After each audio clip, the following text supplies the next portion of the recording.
Williams. I am the opinion and engagement reporter for the Tennessean. Welcome to Black Tennessee Voices Live.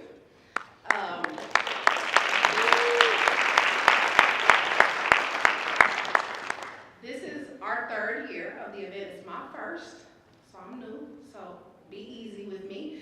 But we are here to talk about issues that are important to the Black community, hear from people who are in the Black community who are working to affect change. This is our first year on the campus at Meharry, so I thought that it would be really great to talk about education. I know a lot of you faces out here. I know if you're here tonight, education is important to you. It's important to me. As a Black woman who is concerned about the Black community, as a mom of four, my oldest daughter is sitting in the back. Hi, Alyssa. But this is, this is an important topic. We have a long way to go. We've had a long way to go for quite a while now. The good news, though, is that we're working on it. There are people on the ground who are working to affect that change, to close some of those gaps, to ensure that the future looks better than the past and the present. So we'll be hearing from them tonight. I'm not gonna take a lot of time here because I picked some really, really great speakers, y'all, and they might go over there 10 to 12 minutes, and I wanna allow them to do that. So we're gonna get right into it. To start, I'm new, I didn't even start the slides, hold on. I was gonna say, you have to log in. Yes. This is what happens when you're new, but it's fine. Teamwork makes the dream work.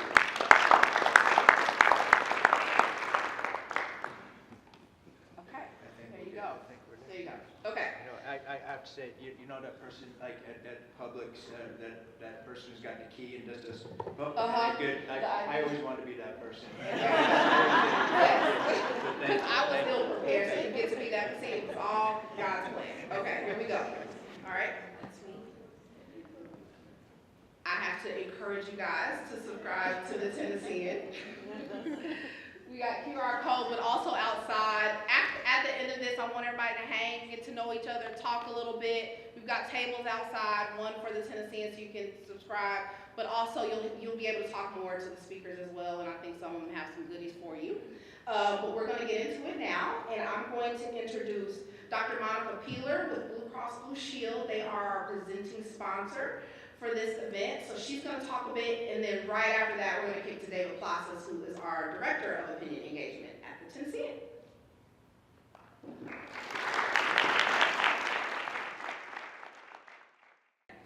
Okay, I'm not one of the storytellers, okay?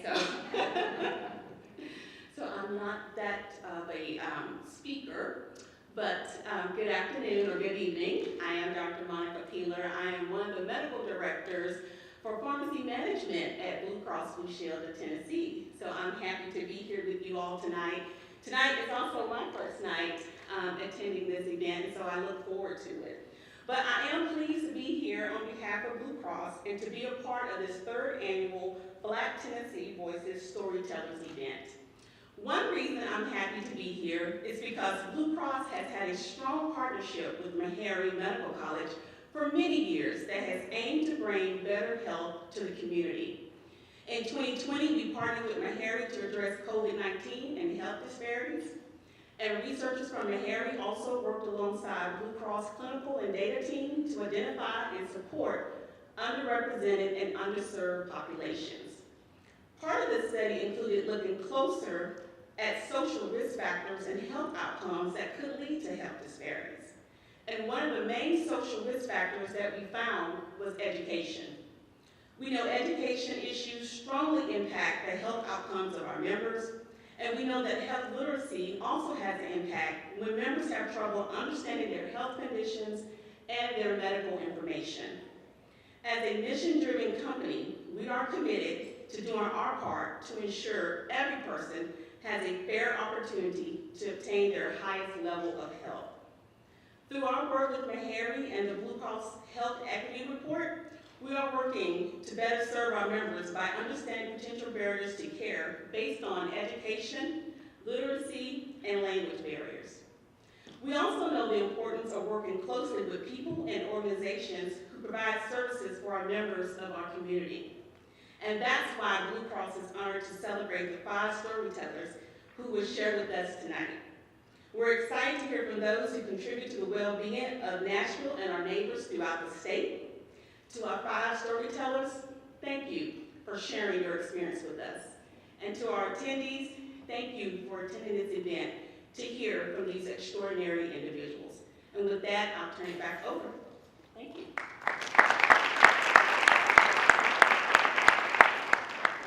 Good evening, everybody. How are you doing tonight? David Plaza, Senior Engagement Director for the Tennessean, and I'm absolutely excited to be here. As someone who has been a former storyteller, this is really hard. I mean, you're not giving a speech, you're not giving a TED Talk. You are literally coming from your life, you're ripping your soul apart, and you're talking about something very intimate and specific to you. This is why this is so special, and this is why the support for the Tennessean and the work that Andre and I have been doing all this time is so important. You invest in us, in the journalists that we have over here at this table, and I just wanted to give some very quick thanks to Joe Mullen, our General Manager, Carolyn Clippinger, Advertising Sales Manager, Digital in Washington, and Director of Marketing and Consumer, Beverly Burnett, and Gentry Estes, who have been manning the registration table. You have an award-winning sports columnist who's one of your people registering you in here today. And one of the reasons that we started this back in 2020, this is when Black Tennessee Voices started. It started just a few weeks before the murder of George Floyd, and the work accelerated right afterwards. And it became even more important and significant.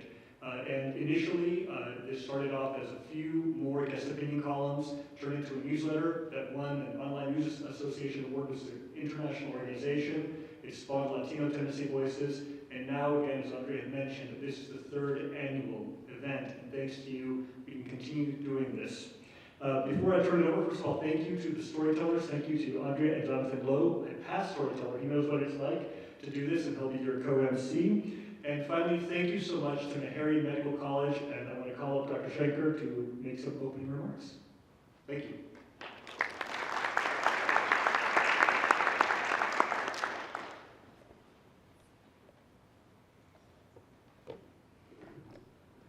Thank you.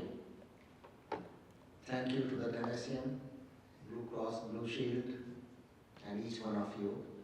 And of course, our favorite student, Jonathan, and his classmates, and friends, and Michael Caldwell, to bring all of you together here.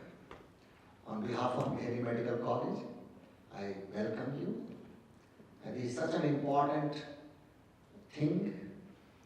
To be together by itself is very powerful. You know, before 1960, you couldn't be sitting together like this.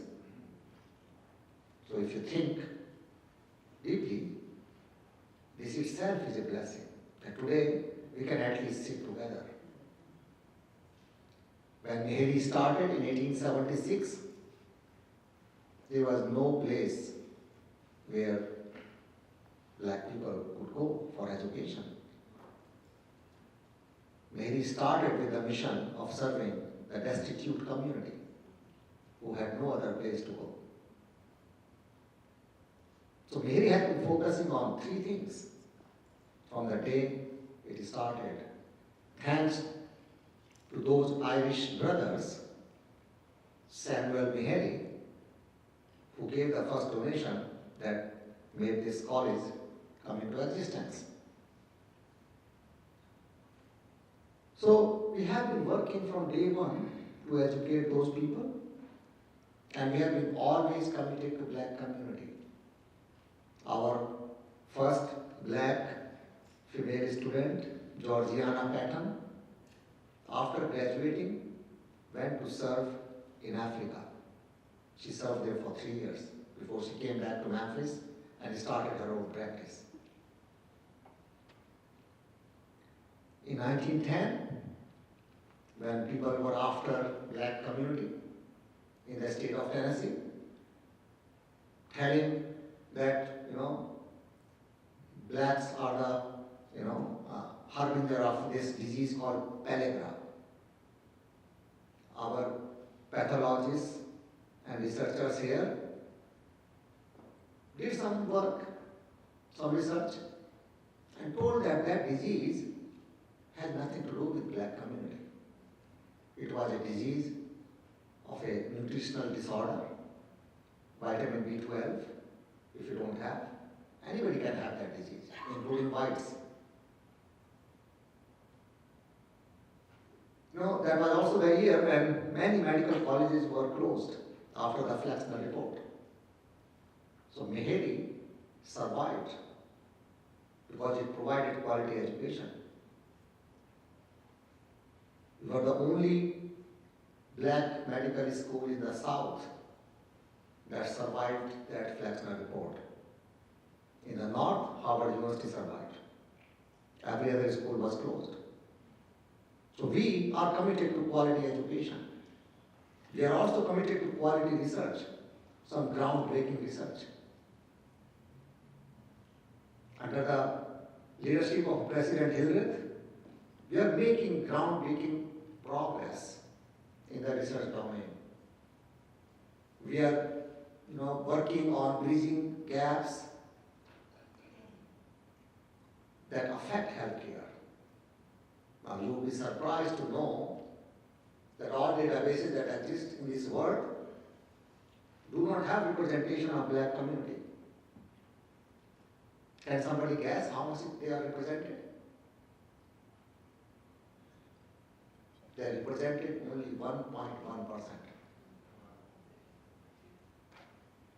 And many diverse populations are not represented. Hispanics are also in the same range. Native Americans are 0.1%.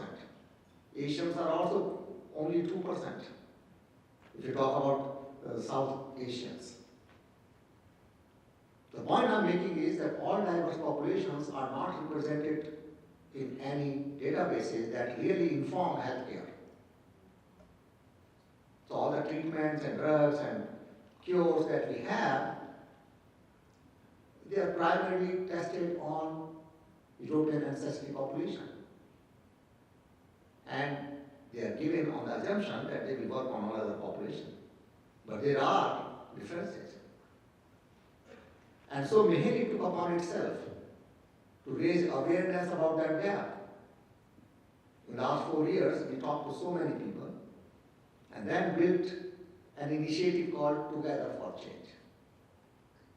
We brought together pharma companies, we brought together many other partners to launch this initiative that will build 500,000 African ancestry participants and enroll them to build a genomic database.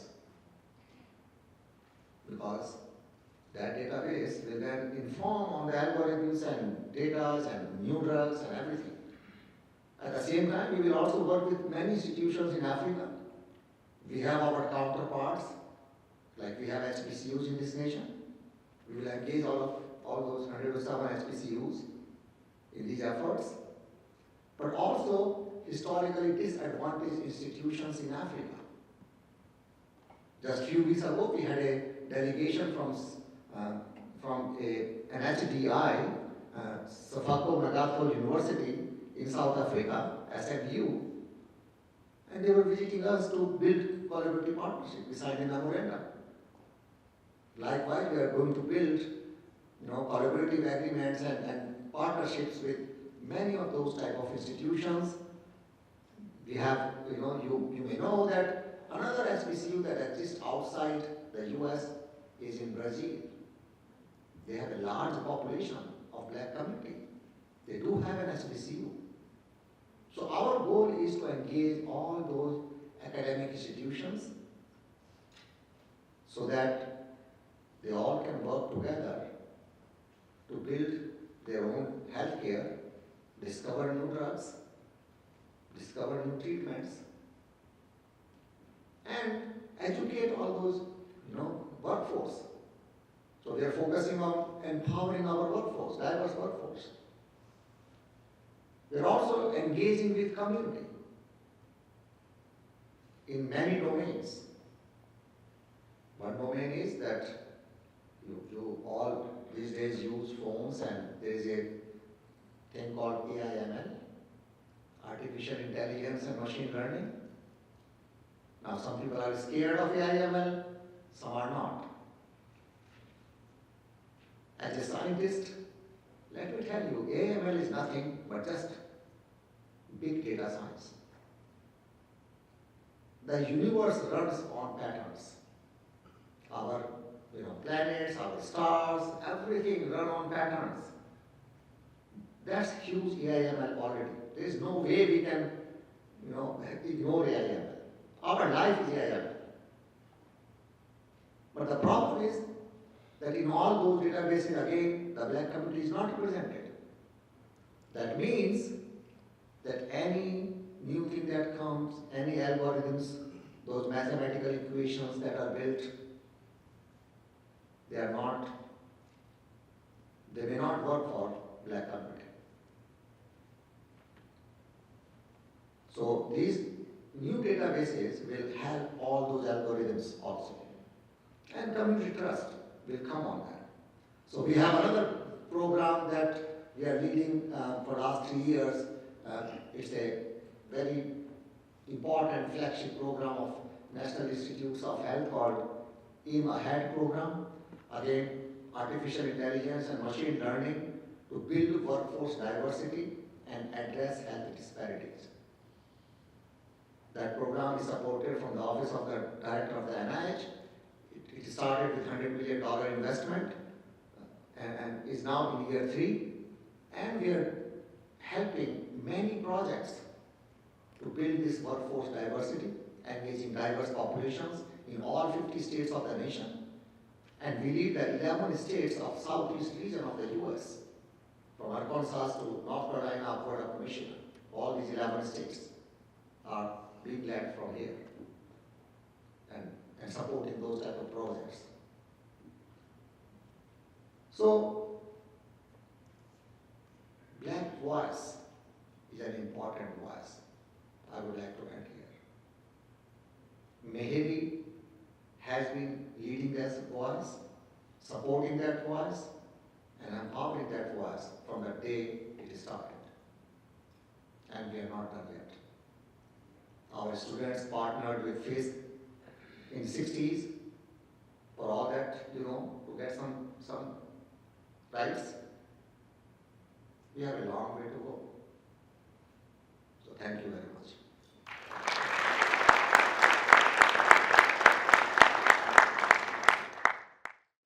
If you mind taking a seat up here, we have time at the end. We're going to have the audience ask you guys some questions. All right. Hello, everybody. Good evening. I'm very excited to be here. Like Jonathan said, I am a second-year medical student here at Meharry Medical College, and I'm very excited to be able to share my story, and I'm very grateful for the Tennessean giving me this opportunity. So my story begins actually with my parents, Derek and Monique Jones. So Daranique, yes, it's a combination of their names. And my mom is a history teacher, and my dad is a 24-year Air Force veteran, and he's also a nurse. And from a very young age, they taught me to be proud of who I am. They taught me to never shorten my name to make other people feel comfortable. They taught me to be proud of my blackness, to stand up for what's right. And they also told me to use my voice, and use it I did. They were also very keen on making sure that I loved learning, but also that I understood the importance of education. And so till this day, I still really love learning, and I really hope that that sticks until 2027 when I graduate. And then hopefully it renews for my residency. But seriously, I would not be here without the support of my parents, but also without just the love of learning. My parents always told me that I was destined for something bigger than what I was, and I didn't always know what that meant, but I always strived to be the best in every area, to be a leader and to be confident of myself and understand that I was on my own unique path. I got to see both of my parents graduate. So my mom got her master's in education, and when I was in 3rd grade, my dad went to nursing school, and then a couple of years later, he ended up getting a master's in nursing education. And so for them, they both served as an example for me. They set the standard. They did all of this while raising 3 daughters and also building their own careers. And so for me, I knew that if they could do it with a lot less resources, time, opportunity to me that I knew that I would be able to make it, and whatever I put my mind to. But there were definitely times in my story where I didn't know if I actually would make it. My biggest obstacle first was undergrad. I attended Lipscomb University, and I started in the fall of 2017. And after about 6 weeks on campus, myself and the other Black students on campus received an invitation to the president's house to have dinner. And the purpose of this dinner was for us to be able to share our experiences as Black students. And so, if you're not familiar with Lipscomb, it is a predominantly white Christian institution. So all of us thought, this is progress, this is a big sign. And then we got to the dinner, and we were greeted with cotton centerpieces, and we had very interesting menu choices. And rather than getting to share our experiences, the president at the time talked about his life, and he told us about the founder, David Lipscomb's interactions and contributions to the Black community in Nashville. And if you know anything about David Lipscomb, I use the word contributions very lightly. So, within 24 hours, that dinner had made headlines all over the country, and if you would like to, you can look up Lipscomb University Cotton Dinner, and you will see so much content. It's still up there. And at this point, my friends and I sprung to action. We formed the Black Student Union. We met with the president. We sat on panels. We hosted events.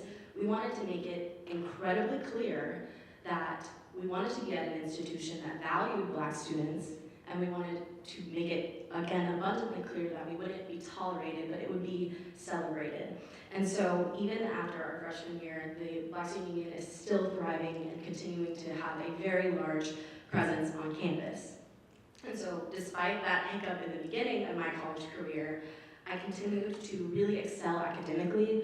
I was involved in the community, and I had the opportunity to go ahead and graduate a semester early. And I was like, yeah, let's do that. I've got a lot of school in my journey. So in January of 2020, I was determined to make my last 2 semesters of college be the best.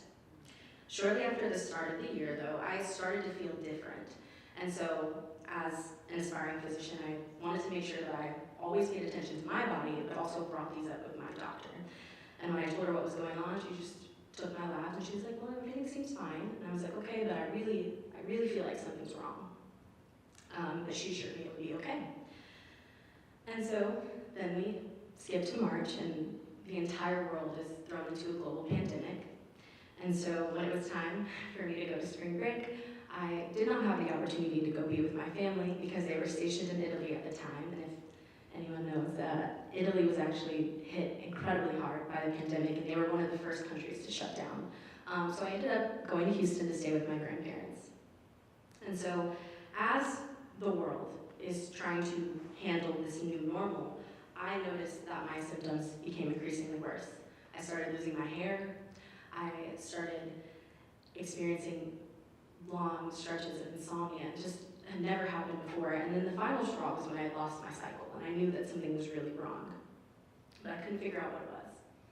Well, May 10th of 2020, I experienced my first panic attack. After 2 nights of repeated panic attacks, I went to an urgent care clinic and was told that my TSH levels were incredibly low, and that was because I was being over-medicated for my hypothyroidism. May to August, I endured this grueling process of going to specialists and adjusting my medication, and I was told that once we found a dose, that my symptoms should subside, and so everything else did, but the anxiety was still there. After that, my doctor put me on an anxiety medication, and after 6 weeks, it was clear that that also wasn't helping. Although things were different, I was starting to feel better, and so I made the decision that I would go back to school to finish my last semester at the end of August. But unfortunately, it was clear that I was needing greater intervention. I got to school, I was having panic attacks daily, and they would last anywhere from 30 minutes to an hour, and there was no identifiable trigger. And so school completely changed. My life changed. I couldn't sit in class without my heart racing. I couldn't walk into the student center. It got to the point I couldn't study. I would be talking and just completely lose what I was saying and would have these weird lapses in my memory. And at this point, I saw glimpses of myself, but I was completely different. I had changed so much, and this anxiety had become so debilitating. I just didn't know what was wrong. So at that point, I sought some relief, and I visited the psychiatric nurse practitioner on our campus, and when I told him about what I was experiencing, he was a little hesitant, but he started me on another medication. And I started the medication, and I still wasn't feeling any different. And so then we get to October, which marked my lowest point of my battle with anxiety. In October of 2020, I was hospitalized twice for anxiety. And in my second hospitalization, I was diagnosed with a rare, sudden psychogenic stutter. And the psychiatrist had informed me that because I wasn't being properly medicated for anxiety, my body was reacting, and so it was reacting in this stutter. The psychiatrist also told me that there wasn't going to be a definite end. So at that point, I was completely devastated. I can confidently say that was the lowest point in my life. At this point, a senior in college, I was in 2 presentation-based classes. I was also 22 years old, battling with a stutter. I could not get out sentences, and I had never had a speech impediment in my life. And so at this point, I didn't know if I was going to be able to finish college. And so with the guidance of my parents and the student life department, I took a leave of absence, and that would be my time to recover, to regroup, and to come up with a game plan, because I wanted to finish. And it was during that time that my mom came up with a motto for me, and that was healthy mind, healthy body, and a diploma. And I still live by that today. But I had to grieve what my normal looked like. I had to grieve the plans that I had for myself, because they were just gonna look different. And I really had to know that whatever was ahead was for me. But it was such a confusing time for myself. And I couldn't even talk.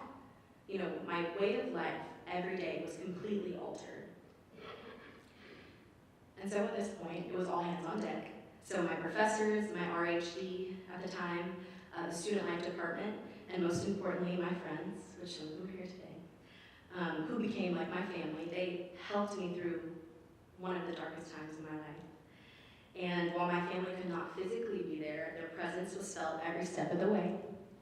And then December 19th of 2020, I graduated from Lipscomb University. And in spite of my challenges in the last 2 semesters, I still graduated with honors. Myself and my 2 roommates, we walked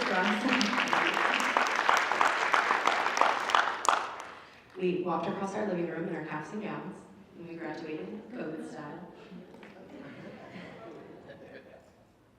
All right, let's see. All right, so those photos, this is me and my family. I'm a little biased, but I think we're a very good-looking family. But the photos behind me show my family supporting me at 2 of my largest academic accomplishments. The first one is at my graduation from my Master's in Health Science at Meharry Medical College, and that was in May of last year. And then the other photo is when I received my white coat, and that was in August of last year. My dreams of becoming a physician didn't die because of my diagnosis. The journey to getting to medical school and completing my master's wasn't easy either. I took the MCAT twice and had to keep rescheduling it because of the troubles that I was having. And today, I still struggle with anxiety. But on my hardest days, I'm reminded of how far I've come. And I'm reminded that 3 years ago, I would have never been able to imagine myself to be able to be here and to be able to be speaking to you clearly with no stutter. And so, as I close, I just want to speak to those who are struggling with anxiety or any other mental health issue. Please know that you're not alone and that you're seen and that I really do understand. It's very difficult. It really is. And to anyone who's struggling to get a health care provider to listen to you, please, please continue to advocate for yourself. I know it's tiring, but it is worth it. Your life depends on it.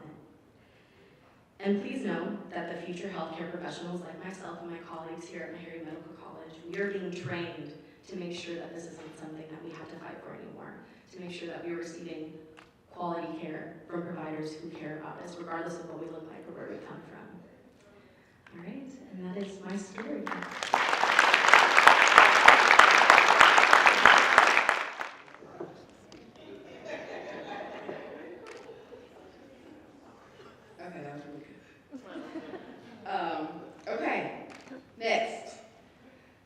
Diarese George is the founder and CEO of the Tennessee Educators of Color Alliance, an organization that envisions a future where the diversity of Tennessee educators reflects the diversity of students across the state. TECA provides high-quality programming and networking opportunities to support and retain educators of color across the state of Tennessee, with leadership development and advocacy-focused civic engagement being two core components of the work. Previously, Dr. George served as the Director of Recruitment for the Nashville Teacher Residency, where his primary focus was recruiting more people of color to the education profession. Prior to that, he taught for 5 years as a high school teacher with a focus on business. Let's welcome Dr. Diarese George.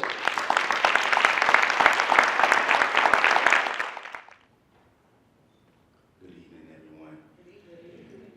Y'all look so beautiful. It's good to be in the room. I want to tell a story about self. I have not had the privilege in all my years of being able to walk into spaces that look like this. They look vastly different from this a lot of these years on this earth. I would confidently say that I've spent a world where I've been surrounded by whiteness for most of it. And so I tell a journey about myself that I navigated education, which has kind of gotten me to where I am today because of that. I oftentimes was the only black boy in all my classes. Every time I looked around, it was just me. And part of that was because I was gifted and talented early. But there's a research that shows that when you have access to a black student, to a black teacher in early years, K through 2, you're more likely to graduate high school and you're 19% more likely to go to college. I had a black teacher, Mrs. Williams in Florida, that recommended me for gifted and talented. She saw genius in me that other teachers didn't see, that I knew it probably always was there and everybody else knew too. But it took someone to actually advocate for me when I couldn't, to give me the opportunity. And I didn't know that when she did that, it was going to set me up for a journey in education that would keep me down a track that would have me surrounded by whiteness, even to this day in many regards. And it's a gift and a curse, because you get the distinction of being the smart kid, but you oftentimes have to walk in spaces and navigate spaces and shed yourself day after day, instead of being able to express and be authentic and actually lean in. You find yourself doing the opposite. And that was me. I was that kid. And so by the time I got to high school, I kind of developed like the class clown syndrome. I didn't want people to know I was smart. I was always acting out, cracking. I was actually a class clown my senior year in high school. See, true story. And I remember when I graduated at the top of my class, and all my friends were like, man, you were smart. I didn't know you were smart. I was like, yeah, man, I am. And I distinctly remember though that even having the opportunities that I had in education as a student, I oftentimes didn't have the external supports to navigate externally to get to where I'm at even today. My mom was a teen mom. My mom lost both of her parents 6 months apart. She actually gave birth to my oldest brother in 1982, April. My grandmother passed March 1982. So all the toughest decisions that anybody has to navigate, she spent most of her life doing without both of her parents. And because of that, there was never a conversation about college in my household. My mom's biggest concern was graduating from high school, because that was her struggle. Her struggle was getting through high school. And I got all the way to the end of my first semester of senior year, and I hadn't applied to college. I had not applied to college. And I remember sitting in the classroom, and my favorite teacher, Mr. Warren, my Latin teacher, he was like, going down the road, where are you going to school at? What's your post-secondary plan? What's your post-secondary plan? He got to me, and I said, I don't know. And he said, you don't know? You don't know? I don't know. And I didn't know because that wasn't a topic of conversation in my household. And so I tell a story of that because educators circled themselves around me, leaned in on me, that helped me apply to college when it was never on my radar. And here I am graduating at the top of my class, and I had not submitted that application. I actually ended up submitting that application, and I ended up getting a full ride scholarship at the University of Tennessee, Chattanooga. It didn't last long. I did 1 year, and I ended right back in Clarksville, Tennessee, where I'm from, because I wasn't prepared. But that was the culminating moment that let me know that I actually could do things, and I was smart, and there was some value in me. I'm gonna fast forward. One of the things that I realized as I transferred to Austin Peay State University, which is my alma mater, was that I did not have exposure to professional blackness at all. I grew up in a military household myself. I'm a military brat. My dad's retired Navy. Most of my siblings and my cousins and aunts are Army, Air Force, and Navy. And I did not see that coming up. I didn't see professionalism. I didn't see black doctors. I didn't see black lawyers. I didn't see black dentists. We saw blue-collar workers and military folk. That's what we saw. And so I also, by proxy, didn't have access to black teachers. I had one black teacher when I came to Tennessee. I went to school in Tennessee for 11 years of my life, and I had one. And that was in high school, and she was my keyboard teacher, Mrs. Harrison. Best teacher I had. Very strict, reminded me of my mother. But she's very strict. I used to call her mom in school because she reminded me so much of my mom. But I realized that there was something missing in that interaction of not seeing ourselves reflected in the professions as we navigated the world. And so as I got to college, I didn't know what I wanted to do. I was kind of bouncing around, and long story short, by the end of my sophomore year, I actually gotten who my wife is now. She's currently my wife, but she got pregnant in college, and I had twins, and I had to grow up really quickly. I ended up having to work 2 jobs and go to school. I worked McDonald's in the morning from 4 to 8. Y'all know that we went to school, went to the 8 o'clock class, did 8 to 12. Did not want to take a 2 o'clock class if I could save my life because I wanted to hurry up and go to work. And I worked in a factory called Tran, where we made air conditioning units, and I would work there from 3 to 12 and wake up and do it all over again. I did that the last 2.5 years that I was in school. And during that experience, I was also doing a lot of volunteering when I had a few moments, and I did a lot of volunteering with black and brown boys. And it gave me so much joy. It gave me so much joy. I grew up with a single mom, and I did not have father figures around me that much. And so I felt like even at a younger age, I was able to be something to kids that I didn't actually receive in my tenure, in my time as a kid. And so as I graduated college, 2007, in the middle of a recession, couldn't find a job to save my life, I decided I was going to go back to school, which I did. I went back and got my master's. And as I was working on my master's, I continued to volunteer, continued to mentor black and brown boys. And I ended up getting a job in sales. And as I worked that job, I was good at it, but I hated the job. I absolutely hated the job. And I even hated it more because there were people out there who were finessing people, lying to them. And then you kind of got your opportunities based on how much you sold. And imagine being sold something that you didn't really receive, and people doing it all around you, and then seeing them get promoted. And so I just got so frustrated being in that space. And I realized I love the connection of education. I wanted to figure out how can I get closer to it. And an opportunity presented itself for me to go work in higher ed. I was going to be an enrollment advisor and a recruiter, working with first generation adult learners. These were people who graduated high school, but they went to college later in life. These were your late 20s, early 30s, and they decided to go to college. And that job was so fulfilling to me because it reminded me of my mom. My mom was that person. She ended up, she graduated, but she graduated in a weird way down the road because she had kids, and she went to college much later in life too herself. And so I felt like I was paying a service and a due to her and her honor because of I thought she had to navigate and get to where she's at. And it was in that moment that I realized, like, education is what I'm going to make a career of. I'm going to make a career out of education. And I ended up transitioning from working in higher ed to become a teacher. I realized that the fact that people decided to go to college later in life was not the problem. There was things systemically that were preventing them or not preparing them for the opportunities as they graduated from high school. And so my idea was like, man, let me get closer to the problem. I'm going to go teach high school. And I did. I got to teach high school in the community that I grew up in Clarksville, Tennessee. And the reality of the thing that I got to experience was I grew up in North Clarksville. Clarksville is a very segregated city. North Clarksville is the black part of town. I taught in South Clarksville, which was very rural and suburban. And my experience teaching was one of being the only black male at the high school for 6 years. And so when I say I walked into space and navigated spaces, it did look like this is a true story. Imagine this being the faculty meeting on a Thursday, and you go in that room, and it's 106 people in that room, and you can count how many black folk are in the room. And at the point, there's 3 of us. And we all taught in different areas in the building, and we were segregated in the building.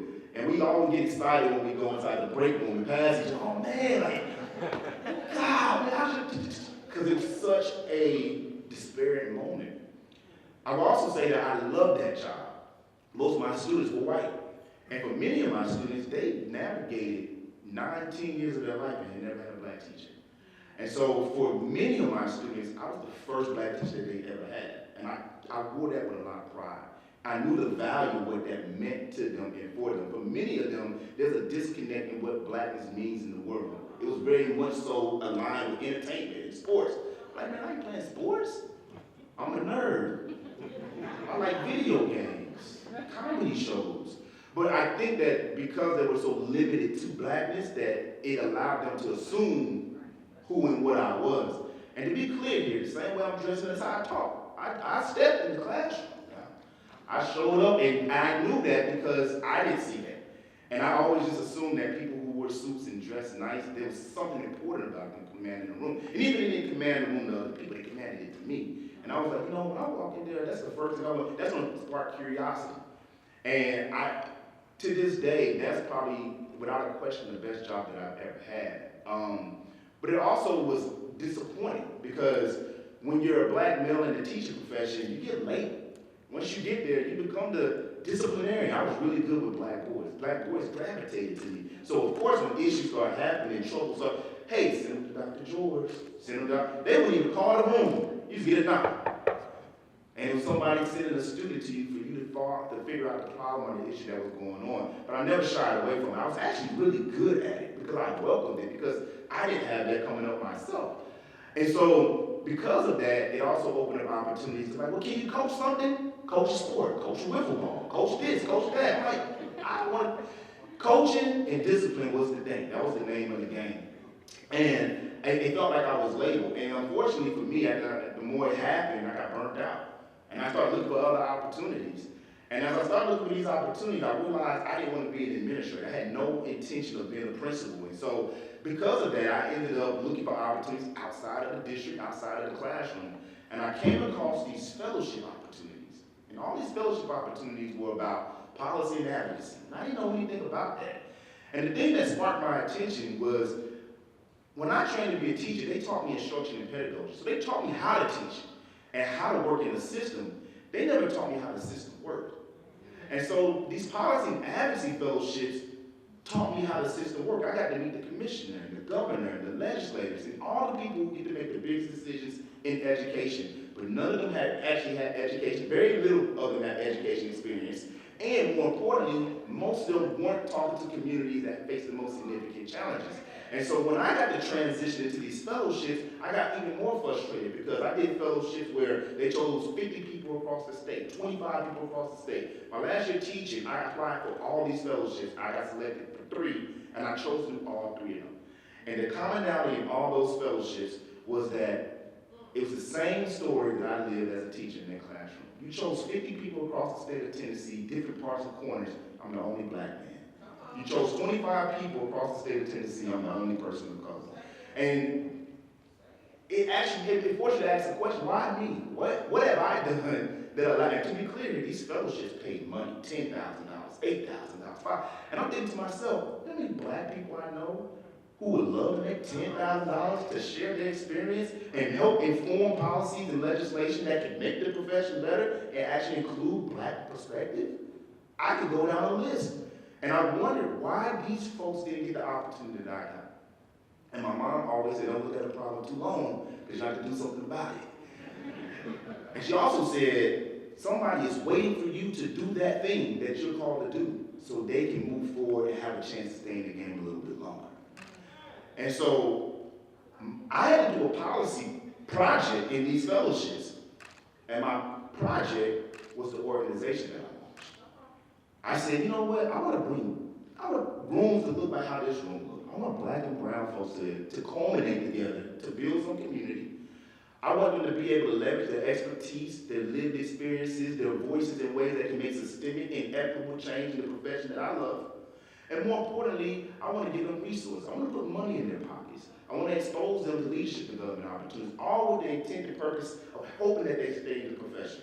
Why? Because I want people to get the opportunity that I didn't have that I was able to give to other folks. which is be a black man sitting in front of students, dressed and dripped out, and letting them know that I was on the smart, but I was on my game. And so part of the work that I do is to ensure that our teaching force reflects the backgrounds of our student population. Right now in the state of Tennessee, we have over 1 million students. Of that 1 million students, 41% of them are students of color, 22% of them are black students. In the profession right now, we have 71,000 teachers in the state. Of that 71,000 teachers, little bit over 18% are teachers of color, but of that 18%, 12 are black. In that 12 black percent, 3% are black males.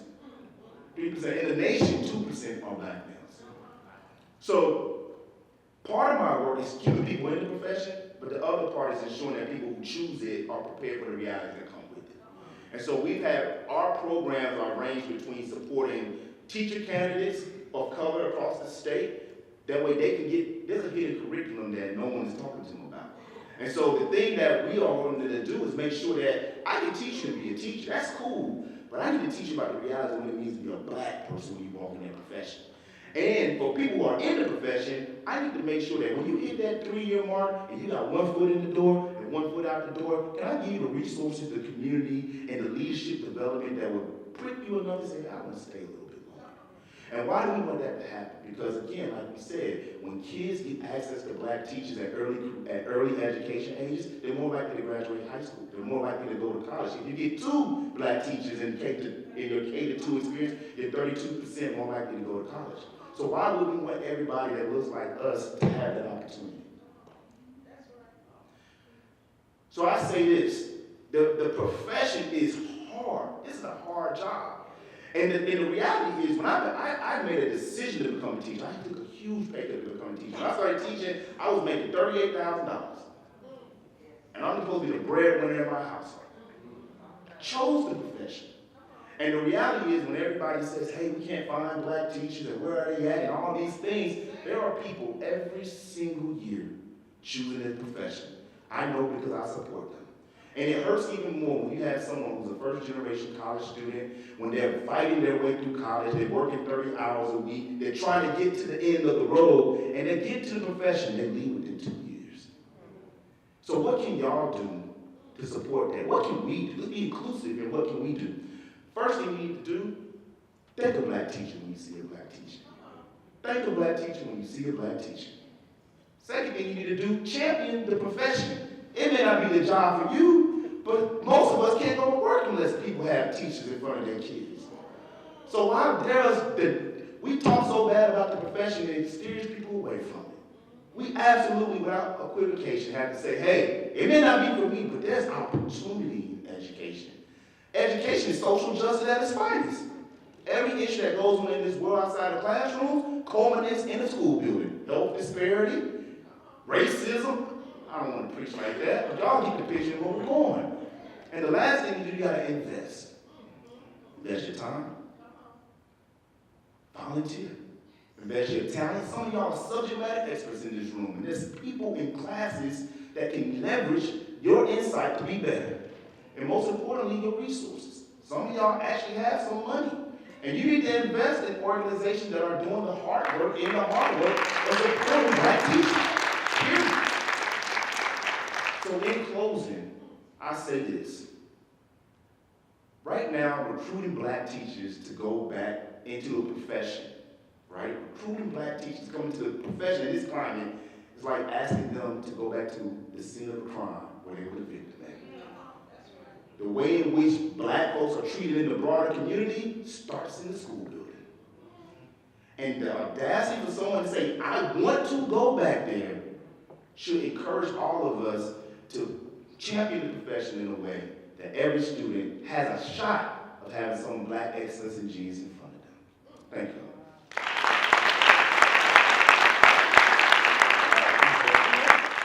Joseph is an associate professor at Vanderbilt University and the associate dean of equity, diversity, and inclusion at Peabody College. She directs the Joseph Mathematics Education Research Lab, an intergenerational lab that focuses on training and mentoring its members on black feminist and intersectional epistemological orientations.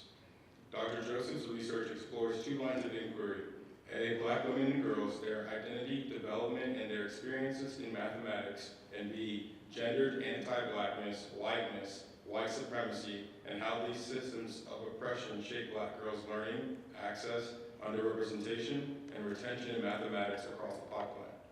Her new book with Harvard Education Press is called Making Black Girls Count in Math Education, a Black feminist vision of transformative teaching. She's also the founder and director of Black Girls Becoming Summer Research Institute, a 2-week residential program at Vanderbilt for rising 7th and 8th grade Black girls, focused on a holistic STEAM curriculum. Her most recent funded project includes co-designing and validating a measure of mathematics identity that includes intersectionality barriers and intersectionality assets. Dr. Joseph designed this measure with adolescent Black girls ages 8 to 13 and has worked to collaborate with districts to support the mathematics achievement and identity of all Black girls. Please help me in welcoming Dr. Nicole Joseph to the podium. All right, this is my story of advocating for Black girls and women. I'm gonna open up with the preface to my book. I remember being in Miss Elarante's 3rd grade class at Benjamin Franklin Day Elementary School in Seattle, Washington. Miss Elarante was an older white woman, thin with cottony type of hair. One day we were doing math and I raised my hand to answer a question, but she didn't call on me. Unbeknownst to me, my mother was standing outside the door, observing our class, and she saw my little black hand, those are mom's words, waving to get Miss Elarante's attention so that I could answer the math question. When class was over, Mom walked into the room and asked Miss Elarante, why did you not call on Nicole to answer the question? Miss Elarante looked a little confused, a little flushed, and said that she didn't see my hand. Mom told her Nicole will be removed from this class today. Mom felt that Miss Elarante was racist. I don't know if Miss Elarante was racist or not. I was 8 years old. But my mother saw that I was being ignored and perhaps treated unfairly and differently. Because I was moved into an advanced 3rd grade class the following few days, a class that opened my potential and changed my mathematics education trajectory, I experienced what it felt like to have someone advocate on my behalf. While I did not have the words to name this phenomenon, I experienced in my heart and in my spirit.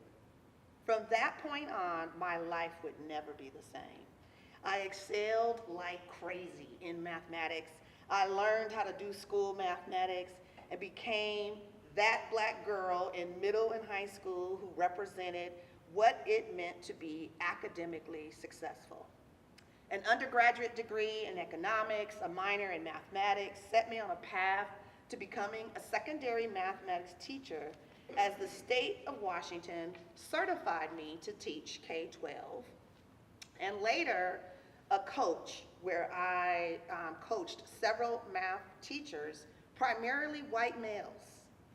But deep inside, I felt something was wrong because none of my friends in middle and high school and college were in the higher level advanced courses, like my colleague just said. At first, it was cute. You know, I was the only one, it was cute. And I liked being the only one, but quickly I began to question why was I the only one? At the young age of 17, questions about equity in mathematics for black girls began to emerge. 2 decades later, as a professor now of mathematics education, I am not only asking these questions, but I am working in collaboration and solidarity with black girls and their families, other researchers, parents, teachers, and others who are genuinely concerned with supporting black girls' mathematics learning and development to answer these questions. I remember my experience in Miss Elarante's class like it was yesterday. I share it because it is a vivid reminder to me about my purpose, that black girls matter, they must be protected nurtured, and most of all, advocated for in schools and specifically in mathematics education. These are the women in my life that give me this ability, I think, to see injustice and to try to do something about it. This is my mother, my big mama, which was my grandmother. Granny was my great grandmother, and my great great grandmother. So I give honor to these women that have, instilled this in me.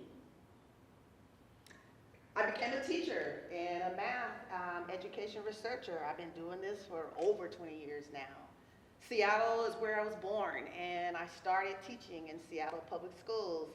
Later went to Taft Academy, which is a 6th through 12th grade STEM school.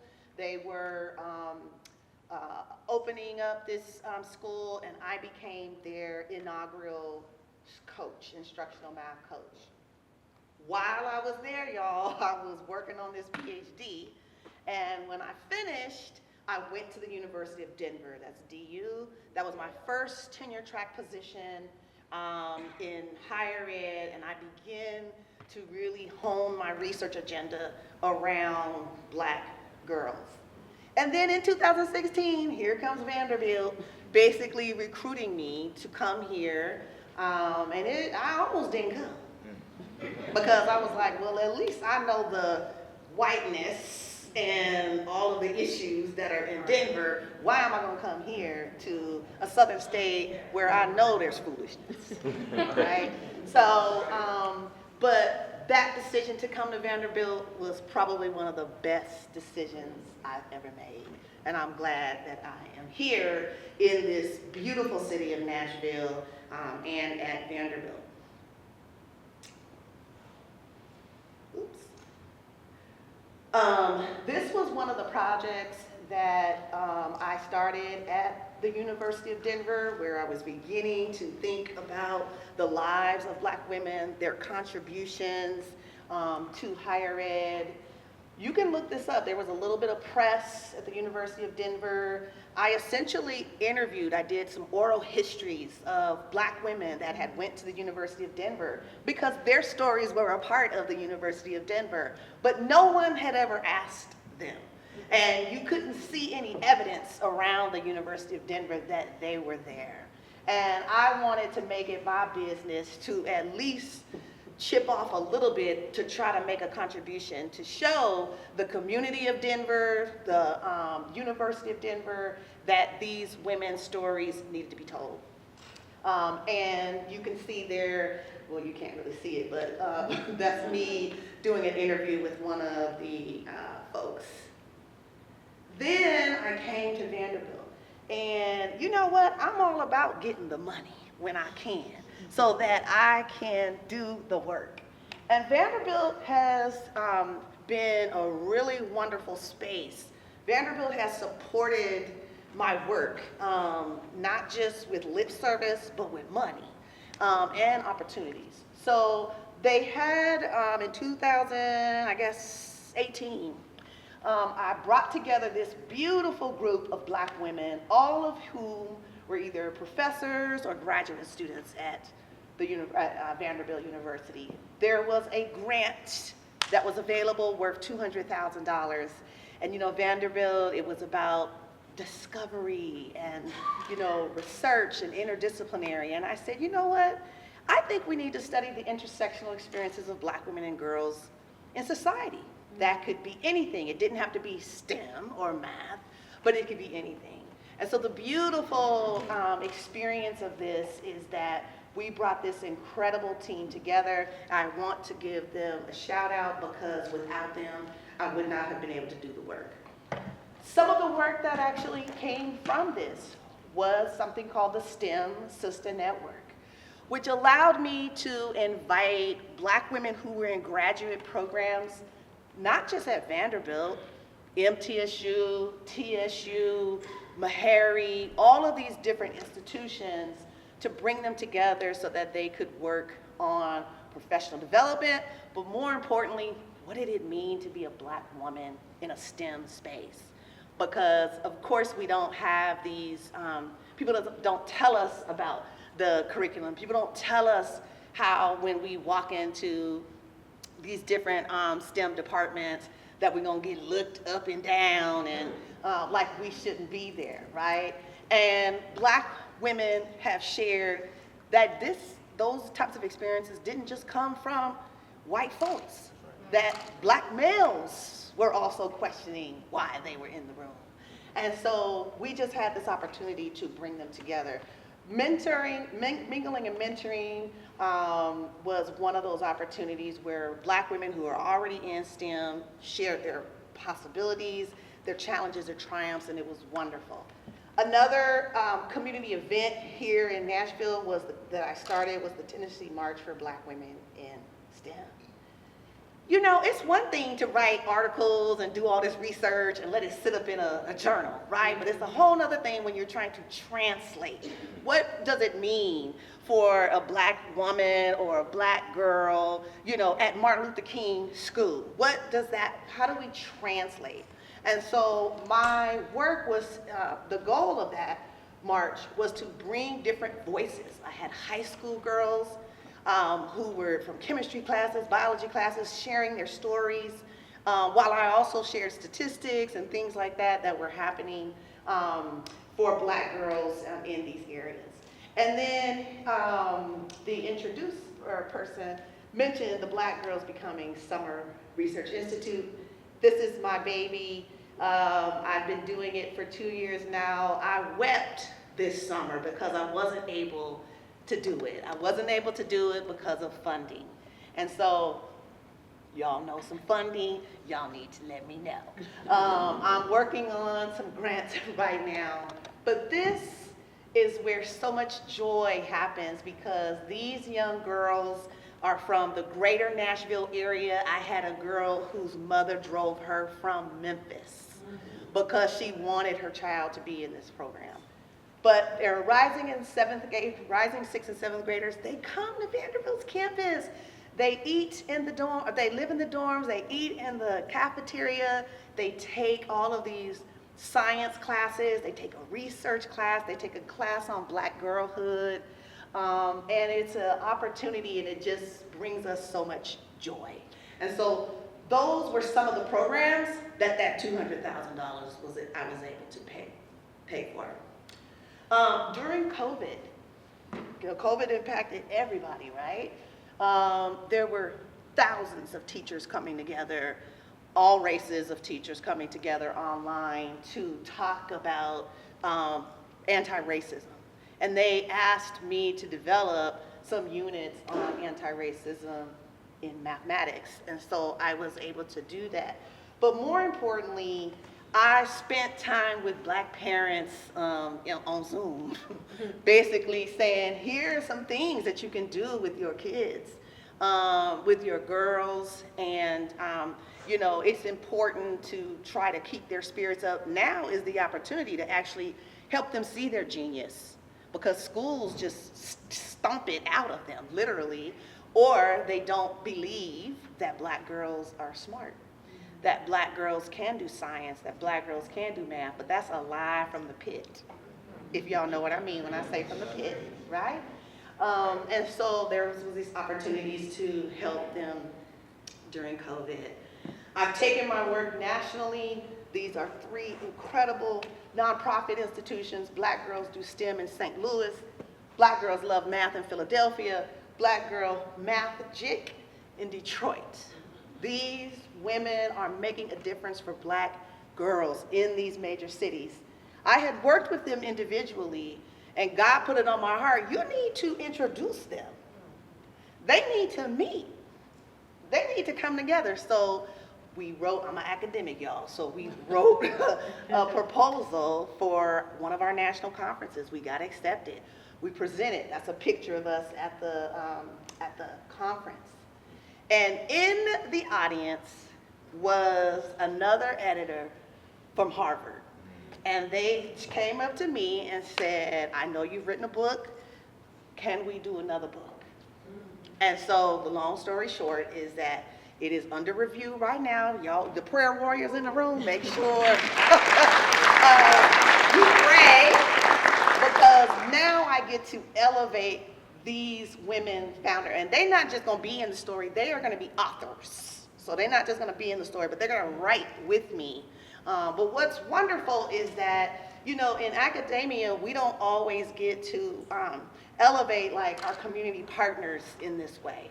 And so what's wonderful for me is that these women get to make a contribution through their own lives, through how they have developed their organizations, what they have done to support Black girls. I mentor Black women that are in the academy. That's my lab, Jamel, Joseph Mathematics Education Lab. Those are some of the women that are in my lab. Some of them have graduated. I do writing retreats where I bring Black women together. We at some beautiful place. Sometimes we meet here in Nashville, sometimes we meet other places. So, you know, you gotta have the candles, you gotta like set the atmosphere, right? So people can write and think. And we sit at the kitchen table. You all probably know about Black women sitting at a kitchen table. So we sit, not literally at a kitchen table, but we sit at a table where we cry. We encourage each other.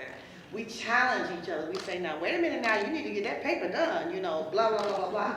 So there's these opportunities to bring our full set of emotions, to be really who we are in these spaces while also doing this academic work. And finally, I want to say advocating for Black girls and women is my life's mission. It is my purpose and it is my ministry. I'm sure many of you know what I mean when I say ministry. I'm going to do this until the Lord calls me home, because this is what I believe I've been put on the earth to do.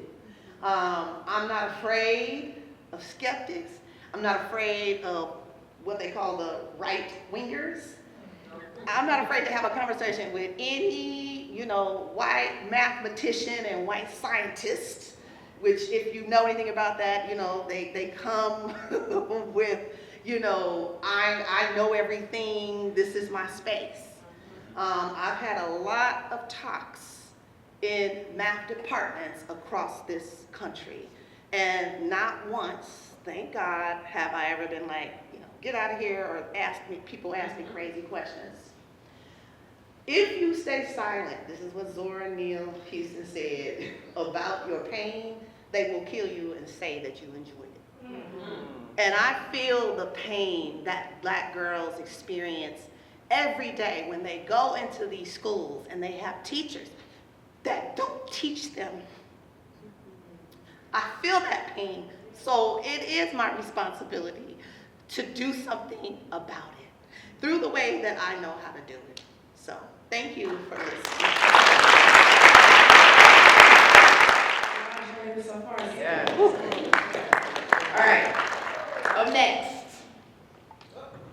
Uh-oh. Look, she came with a whole crew, so yeah. Sonia Thomas is one of the founding parent activists for Nashville Propel, a first of its kind parent movement in Nashville, Tennessee, with the mission to organize and develop powerful parent leaders to ignite a movement that demands equitable policies and practices in Nashville public education. This group of powerful parents aims to disrupt inequities in education, joining founding leaders from Memphis, St. Louis, San Antonio, Oakland, Atlanta, and Dallas-Fort Worth. Sonia contributes to the growing national powerful parent movement. She believes that when children are inspired and given what they need, every child will reach their greatest potential. Sonia has served as an education advisor to mayoral candidates and education center groups in Tennessee and has challenged 2020 presidential candidates on their education plans. She is a recipient of the 2023 Women Who Rock Education Award and has been recognized in the 2023 and 2024 Nashville Power Poll as one of the most powerful people. Despite her achievements, she considers her most important role to be a mother to her beloved sons, Jordan CJ, and daughters Sarah and Trinity. I want you to sit back and relax. I want you to take off your hats, your education titles, all the titles that you have. And I just want you to be mothers and fathers, grandparents in this room. My name is Sonia Thomas. I was born right here in Nashville. As a matter of fact, full circle, right across the street at the Harry Hubbard Hospital. I grew up right here, just a few blocks over, 1714 Simpkin Street. The neighborhood is gentrified, but the house that I grew up in is still standing. I am the mother of 4. I attended metro schools. I graduated from high school with a 2.1 GPA and a 17 ACT. You know what that means. That means I watched my friends go to colleges and universities all across this country. I watched my friends attend the colleges and universities right here in this neighborhood. Vanderbilt, Belmont, Tennessee State University, and Fisk. I was also a teenage mother. And I knew that I had to get my stuff together because I had a baby boy whom I loved so much that I needed to take care of. My mom was a nurse. I've always wanted to be like my mother. I can remember when she would come home in her white uniform and her white hat. They don't get no more. And her white stockings. And I can remember the smell of my mom. And I wanted to be like my mom. But it was looking very, very bleak for me. I was able to go to Nashville State with some of my friends. Nashville State did not offer a nursing program. But next door at Tennessee Technology Center, that's what it was called then, for those of you who are Nashvilleians, it's now Tennessee Allied. I was able to take a test, an aptitude test, and enter into the LPN program there, where I would study with all my friends, right? And we would read, and we would take notes. But I would have to read things 4 and 5 times, while they would just kind of like look at their cards and have it together. I graduated, and I was a good nurse too. As a matter of fact, I worked at Meharry General Hospital. I worked at Vanderbilt. I worked at Skyline. I worked in most of the hospitals across this city. Oh, I was a bad nurse. Oh, I was good. Say that. I got married. I built my family. And I wanted what was best for my 4 children. 2 of my children, my husband and I, were able to put them through private school. But you know, as you grow your family, you can't sustain that, right? And so the last 2 children, they entered the public school system. Trinity was doing well. She was like reading, wow, she could just read. My youngest son, he struggled. From the time he hit kindergarten, he struggled. From the time he moved from grade to grade, he struggled. And I advocated for him. And I advocated for him. And I listened to people say, oh, he's just a boy, he'll get it. Oh, we're pulling him out for intervention, we're helping him.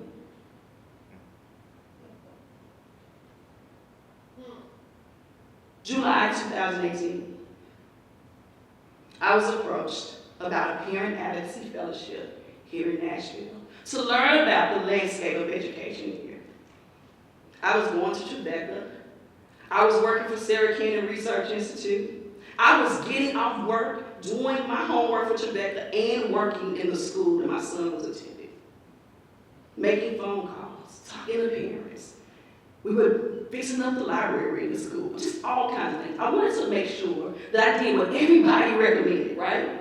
If you are active in your child's education, and if you are present, they'll do well. That wasn't working out for me. My son was struggling.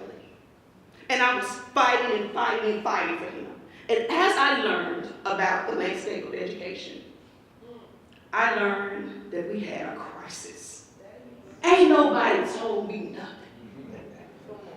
In that parent advocacy fellowship, I was there with 14 other parents across the city, black and brown parents. I can remember the day that we were looking at data. We were all looking at our school's data, and we were all crying and ready to fight. We had been sending our babies to the lowest performing schools in the state of Tennessee. And we decided we were going to do something about it. We wanted to first test our hypothesis. Like, you go to these fellowships, they tell you things. And so we were like, we're not going to just go by what people are telling us. Like, we want to see if other people know about this. Because I couldn't believe, what is going on? So we canvassed the streets of Nashville. We had these yellow, ugly 50-cent t-shirts, and they had PAF on them.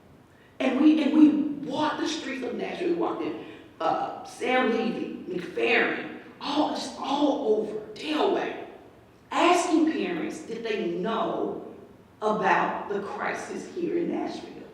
As a matter of fact, we had a specific question that we focused on. We wanted to know if the parents knew what a priority school was. Now, priority, that sounds good, don't it? Sounds safe.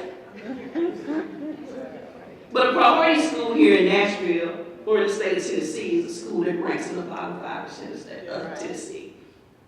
And I tell you that most of those parents had no earthly idea. If they did, it was because of the look on our face. They knew something was wrong. So after I graduated that parent advocacy fellowship, I needed to move my son to a school that was going to ensure that he got what he needed. And so I made a phone call, it's funny, and sent an email on a Sunday. In about 30 minutes, I got a call and an email back. It was Liberty Collegiate Academy. I was shocked, right? First of all, I was traumatized trying to figure out what I was going to do with him. The trauma, right? The trauma. And so they said, we have a seat for him. And I'm going to tell you, my son was upset. He wanted to go to private school. But in fact, he had taken a test at a private school and they would not let him in. He could not pass the test. And so I said, son, I understand you want to go to that private school, but we need to get you somewhere so we can grow you. And then let's look at the second semester. So we made a deal. He went reluctantly. And on the very first report card, I sat across from his teacher, who told me he was prepared. And I was like, I know he is. I know he's prepared. I checked. He's on task. Yes, he's on task. He has good behavior. I know that's right. You're not going to school playing and acting up. We go to school and learn. He was in the 7th grade at this time. His teacher looked at me and said, he is reading on a 2nd grade reading level. My glasses off. I wept. I felt hopeless. I felt betrayed. And I was angry. And I can remember that teacher looking at me. I'm like, she's so calm. What's up with her? I wiped my face. And I said, ma'am, you act like you deal with this all the time. And she said, I do. And y'all, she looked at me right gangster. And told me we're going to get him reading on grade level. I do this work because I never want another parent or grandparent to feel the way I felt when I realized that my son was not getting the education that he needed and he deserved it. So Nashville Propel. We are parents requiring our public education system to lead. I didn't bring you a picture. I brought you a room full of parents. Stand up. Stand up. We represent black and brown parents who have children in our most struggling community who are zoned or attend the lowest performing schools in the state of Tennessee. We organize and we develop powerful parent leaders to ignite a movement. And that's what we get up and do every day. We are parent-led. We are parent-organized. These parents here today, not only are they here present, as people say that black parents don't show up. Don't get me to say it. Boy, yes, they do. To date, we have organized over 7,000 parents across this city. We have trained over 1,000 parents around education policy. We have been featured in over 150 local stories. Thank you to the Tennessean for amplifying the black parent voice. We have been featured in 3 major documentaries. BET's Disrupt and Dismantle by Soledad O'Brien. The Truth About Reading, which is a Telly Award-winning documentary. And What the Words Say by Emily Anford. When the pandemic came, we launched a campaign. We already knew what we was dealing with. Everybody else was just acting like, yeah. We already knew. We had already been fighting for our kids. When we started this movement, I could not find a story that amplified the black parent voice. And let me tell you something. If you don't tell your story, somebody will tell it for you. They'll tell it for you. I promise you. They will. Our first campaign was around priority schools. Nobody was talking about priority schools here in Nashville. Were they, David? They wasn't talking about it. They weren't talking about it. They were fussing and fighting, trying to get Dr. Joseph out of here. The adults were fighting. Nobody was thinking about the kids. Our second campaign was around personalized learning during the pandemic. Today, I'm proud to say, because of our advocacy, the district now has personalized learning.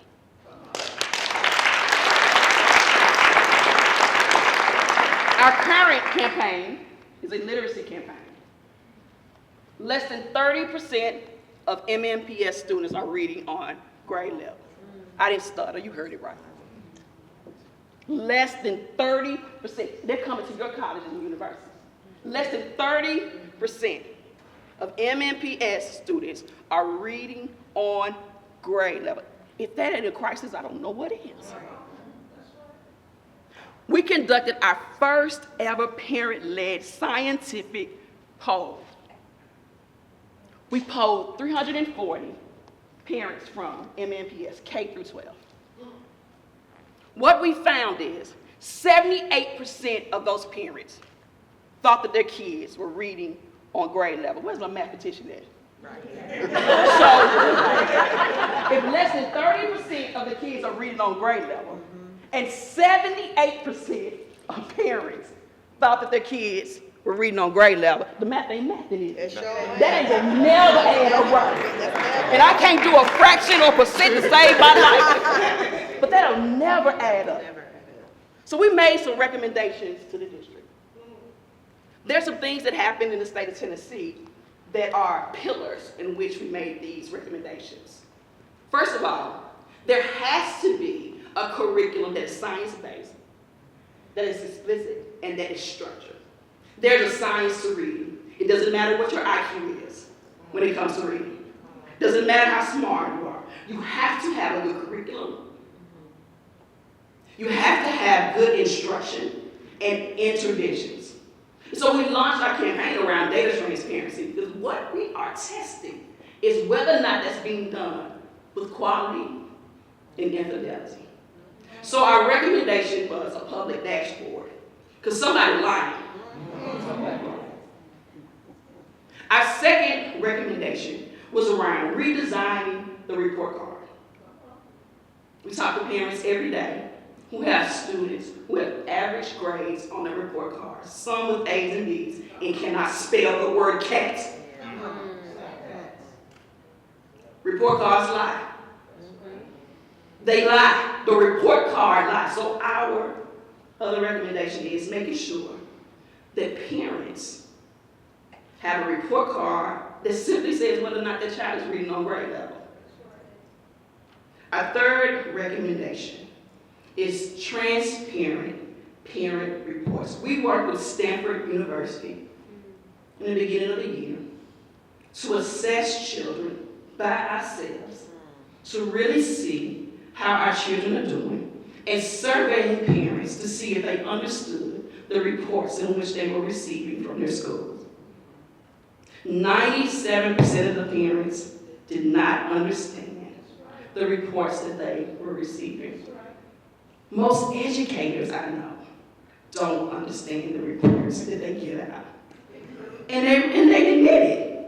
It's got percentages and graphs. It might get sent home black and white, but still ain't gonna know what it is, right?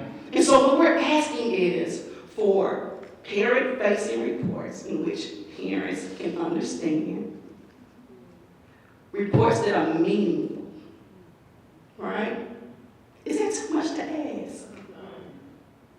Is it too much to ask to educate our children? Is that too much to ask? I don't think so. So I need y'all to do something about it. I need you to go to our website, NashvillePropel.org. I need you to take your phones out now. I need you to go to our Facebook and our Twitter and our Instagram. I need you to follow our work. We're about to launch a petition around redesigning the report card because that's easy. And we're facing challenges. We have a district that does not want to partner with parents. We have a community that is joining parades.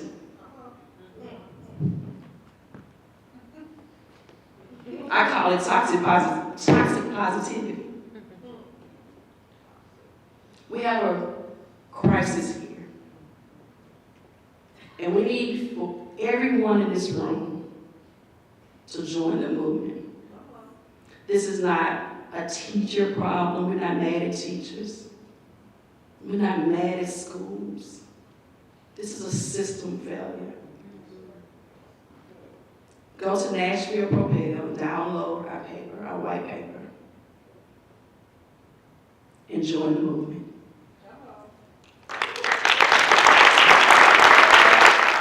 Race and intersectional justice and former secondary math teacher from Chicago, Dr. Warren is a 2019 National Academies of Science, Engineering, and Medicine for postdoctoral fellow and recipient of numerous national recognitions for his scholarship, including 2 early career awards from the American Educational Research Association. He is a 2023 to 2024 TED Ed Fellow, which culminated with a widely viewed TED Talk published in May 2024 on empathy, an area of his work committed to making education a more humanizing social enterprise for Black youth.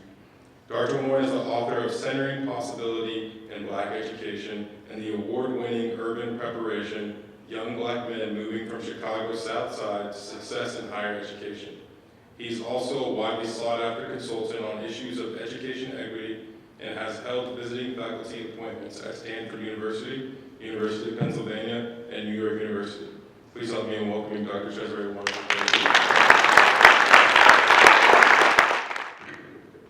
Good evening. Good evening. Being woke on our ways feels so good.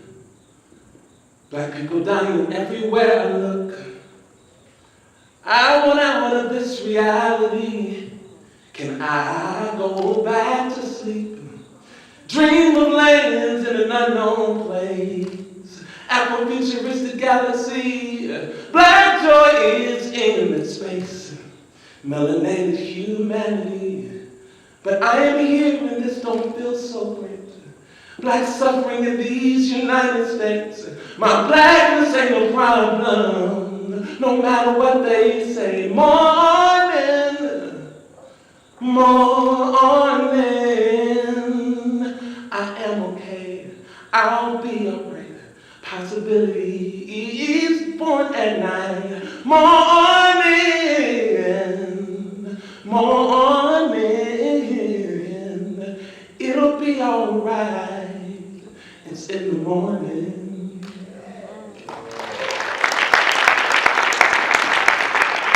How many of y'all thought I was talking about the morning that comes when the sun comes up? It's not the morning that I'm talking about. And there's a really great song and there's a little bit of a riff on. Ain't no need of worrying. Y'all know that? The night is gonna bring, right? My only issue with that song is that it suggests that morning has to happen, or possibility, or joy, or peace outside the dark. And what I came to realize when I wrote that song in 2020, as we wrestled with both the COVID-19 pandemic and then the pandemic of racial justice that's existed for 400 plus years, is that we have an irreconcilability, an incommensurability for Black life and American life in this country.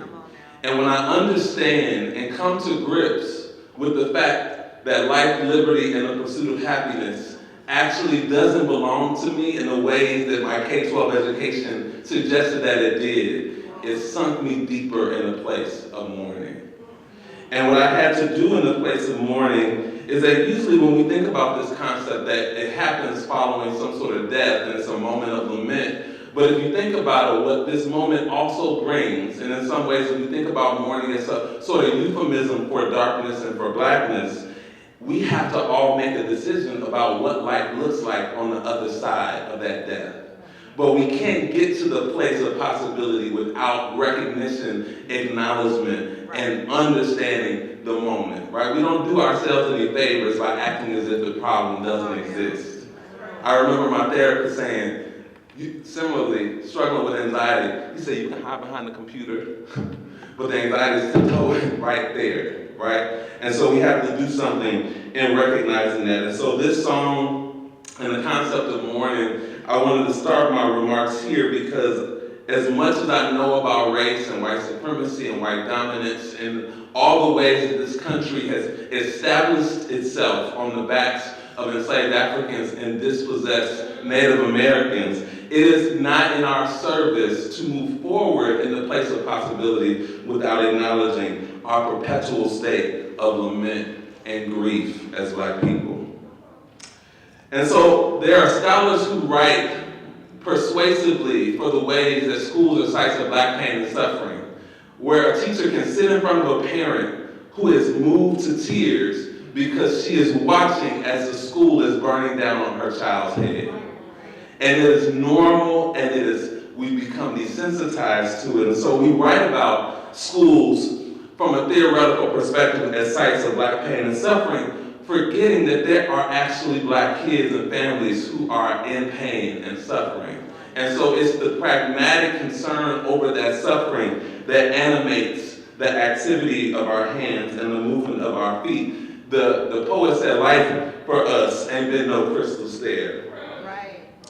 But it's in recognition of this particular condition that as a scholar, I am anchored. And as a former teacher, a math teacher that is, shout out to the math people in the room. Yeah. I told Nicole, you got the Black girls, I got the Black boys covered. And when I began my teaching career some 20 years ago, a very young version of myself, I mean, I guess I'm still pretty young, but 20 years goes by quickly. Teaching at the first charter boys school in Chicago, when I looked at the young people who stood in front of me, my motivation was their possibility. And often when we think about and talk about Black kids and the difficulty in education, we are centering ourselves on the problem. And while that's important because we can't solve something that we don't understand with the level of precision and specificity, I so appreciate being introduced to Propel. I'm following. We're gonna partner and figure out ways to work together. Because we have to see the problem, but the problem becomes our starting point. It is not our end point. And if we're uncareful in our discourse, it becomes our end point, and it becomes all-consuming. And so at the same time that I began teaching, and then eventually starting a PhD, working all day and going to school all night, like a crazy person, we are watching as young black men and boys be gunned down on our phones, one after the next, and black women, and black trans folks. We're just seeing, and it's become normal in the news cycle to see a new hashtag. And so now we're in our face is the level of vulnerability and disposability that gets attached to black life. And then we see public policy interests like Obama's My Brother's Keeper initiative emerging, and folks are now running to save the black boys. And the question is, really, what are we saving them from? And then if we're rescuing them from something, where are we carrying them to? When we talk about conversations of reparations, for example, folks sort of think, pay us what you owe us. But it's not enough to just pay us. That's not sufficient, in part because many of us, if we've been educated, for those of us who've read Carter G. Woodson's Miseducation of the Negro, for those of us who've been educated in the oppressor's schools, we are likely to reproduce the oppressor's logics. It's really difficult to see ourselves outside of ourselves without some sort of intervention. And so it's been important to come into a place of recognition that black excellence has always existed in our communities, and we have to remember what it means for us to look at our terror in the face and see it otherwise. And so my first book sought to, in the work that I did at Urban Prep, to understand black boys' journeys to and through college from the south side of Chicago. And a few things that emerged out of that research was that we can't dress up black bodies, position them as less of a threat to public safety, and then call it an education. We can't undo anti-blackness with white supremacist logics of success. A low haircut, a shirt and a tie, to make young people look and sound more palatable to a society that never saw them as human in the first place, is not the direction that is going to facilitate their long-term well-being. And so it's become really important and valuable to learn how to see ourselves outside of what Toni Morrison has referred to as the white gaze. My audience is not white folks. We should understand the relationship our allies have to this work, but the work cannot begin and end outside the communities where the work needs to be done. And so we invite and solicit that support, but we also need to recognize that our strategies and our frameworks cannot be beholden to the beliefs and opinions of folks who are not in our community. Now more than ever, we need the strength to love and to dream. We must tap the well of our own collective imaginations, that we do what earlier generations have done, which is to dream. And this is from Robin D.G. Kelly's Freedom Dreams.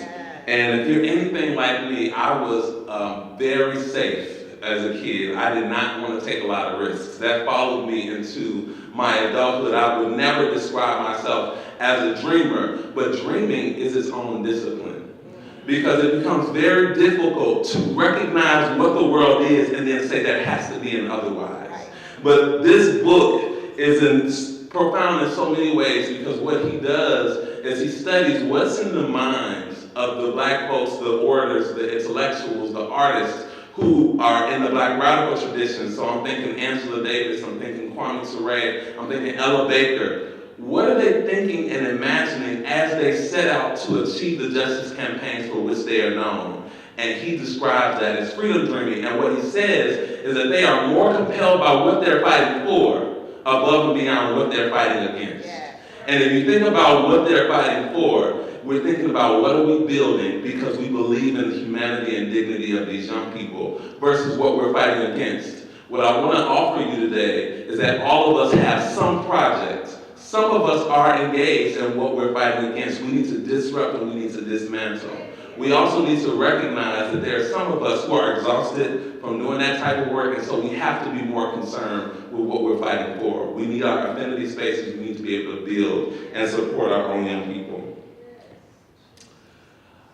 This, I sent updated slides, but I didn't send them in time, so this is my fault, this is not your fault.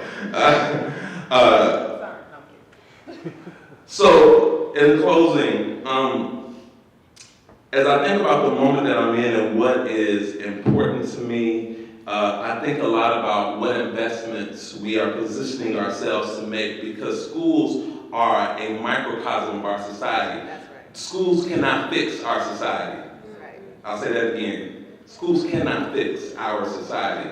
So even as we are advocating and moving the ball forward in education, we have to find ways in whatever sphere of influence that you occupy to put pressure on the health system, on the economic system, on the public safety system. And we need to be committed to figuring out what I like to say is what our revolutionary act is. It may not be leading the protest. It may be sitting at the board table and asking important questions to the power players. And that too is significant. What are we building for us that acknowledges our humanity in all of its complexity while making room for the authenticity of Black expression in every hue and variety? And these are the questions that my work aims to answer.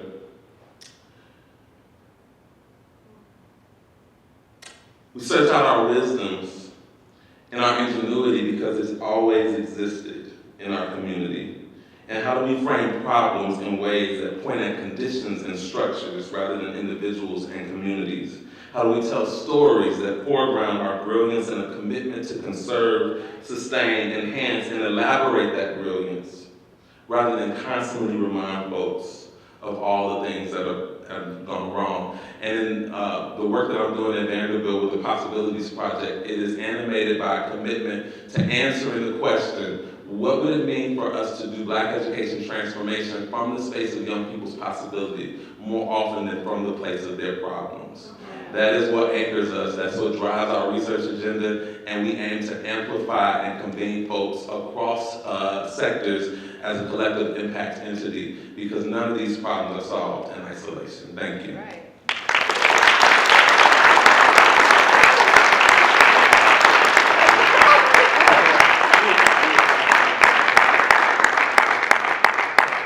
Yeah, Dr. Warren said he has no chair. We're so far over time, so we're not even gonna do the Q&A part. I'm gonna send everybody out. Some of these folks have tables set up where you can ask questions. I wanna echo Dr. Warren, there is something you can do. I know I feel a lot of times, because as a journalist, I'm aware of a lot of the problems. That's how I was able to bring a lot of these people together. It's overwhelming. It's overwhelming. But there is work that we can do, and I think the beauty of this setting that we're in right now is that we can see people working in different areas, right? They're not all doing the same work. So if you came into this maybe not understanding what all the problems were, maybe not understanding how to get started, they will help you. They are in it. They are elbow deep, neck deep in it. And if you know nothing else, you can start with them and ask them. I'm sure they will put you to work. I know for a fact they'll put you to work. So I think, again, going back to Dr. Warren, thinking about what is possible is so important, but understanding also where we are and the work that needs to be done, and knowing that we are capable. Each and every one of us, where we are, you can do something. So I want to thank y'all again for coming. I think this was incredible. We are way over, so I apologize in advance. But please get to know each other. So often we do this work in our own little silos. Get to know everybody. You might be a phone call away from helping Sonia unlock something, Dr. George unlock something, Darren unlock something. So as much time as you are able, have conversations with the speakers, with the folks who are seated around you, and let's do this work. One last thing, again, thank you for David Plazas, who is, again, our Director of Opinion and Engagement, who gave me all the tools to make this happen this year in my first Black Tennessee Voices Live. Thank you to Mahari. Thank speakers one more time. Let's give it up for the incoming speakers. If you are not reading the Tennessean, read the Tennessean, subscribe to the Tennessean, read my column. I pay for you gold, y'all. Read my column. We also, in about a month, will be having an event for Latino Tennessee Voices. So structured in a similar way to this one, but hearing from folks specifically from the Latino community. So we got QR codes here where you can subscribe and get discount tickets to that event. That is next month. And that's all. Thank you all again.